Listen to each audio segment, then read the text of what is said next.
Have you ever wondered if you can propagate your Fiddle Leaf Fig? Let me show you how. All you need is shears, the plant, and a bottle with water.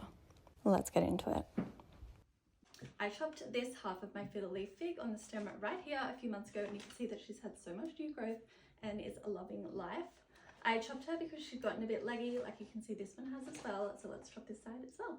If you're wondering what I'm going to do with the stem I cut off, I'm going to do a water propagation like I've done with this section. This one is ready to plant. You can see that it's got first and secondary roots, so I'm going to plant this one in soil and put a new cutting in water.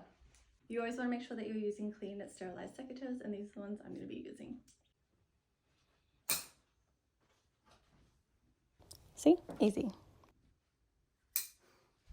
You can see that I've cut it just above where a leaf is. Looking at this side, you can see that is where the new growth point came from. Now, with the Fiddle Leaf Fig or the Ficus Lyrata, you don't want to put this straight into water.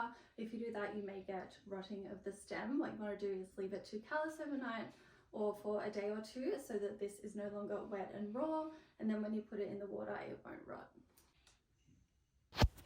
A little reminder of the before and after of what we're working with.